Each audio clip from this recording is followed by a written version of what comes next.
bonjour, je m'appelle Jean-Luc Sam. Je travaillais pour la Commission européenne dans le domaine de la recherche biomédicale euh, pour le compte de la Direction générale de la recherche et de l'innovation. D'accord. Et l'Union européenne finance des programmes de recherche pluridisciplinaires en partenariat avec différentes institutions dans le contexte de programmes cadres pluriannuels. Donc nous sommes actuellement dans le cadre du programme Horizon Europe et nous aurons bientôt un nouveau programme. D'accord. Pourquoi c'est personnalisé? Quel est le futur de la santé? Voilà, alors ça fait déjà plus d'une décennie que nous finançons des projets de façon consciente dans le domaine de la médecine personnalisée. Et au fil du temps, nous avons pensé qu'il fallait avoir une dimension internationale. Avec les États membres, nous avons contribué à la création d'un consortium international et c'est dans ce cadre-là que nous avons financé un projet pour essayer d'explorer les possibilités d'une coopération avec les institutions de recherche dans les pays africains.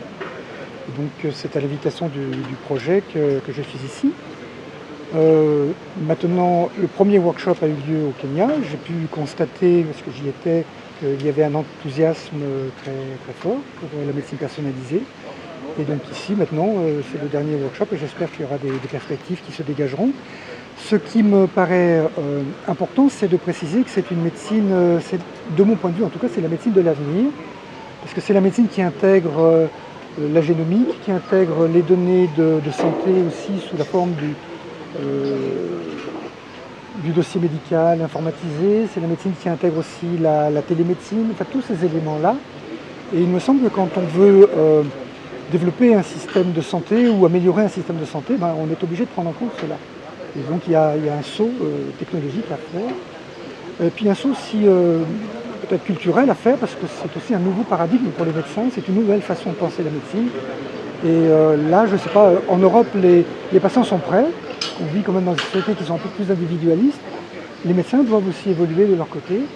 En Afrique, qu'en est-il? Moi, j'avais eu l'occasion de discuter avec une personne qui travaillait pour le ministère de la Santé en Côte d'Ivoire qui me disait que dans beaucoup de cultures africaines, il y avait une disponibilité pour cette conception de la médecine. Donc je crois qu'il est important que l'on collabore. Il est important aussi de coopérer sur le plan scientifique parce que, comme je l'ai précisé avant, le continent africain est un continent où il y a la plus grande diversité génétique. Donc si on veut mieux comprendre les maladies, mieux traiter les maladies, développer des médicaments qui soient plus efficaces parce qu'elles prennent en compte la diversité des populations dans le monde, puisqu'il y a aussi une diaspora. Donc dans cette perspective-là, une perspective de santé globale, il est important d'avoir des coopérations avec l'Afrique. Quels sont les objectifs visés à travers cette réunion? Alors, je laisserai peut-être la place, mais la réunion c'est la dernière, donc en fait il s'agit maintenant de réfléchir aux étapes suivantes, de voir comment peuvent s'organiser ces coopérations, de voir aussi comment elles pourraient être avancées un peu plus haut sur l'agenda politique, parce que c'est aussi un élément. Donc voilà. Merci.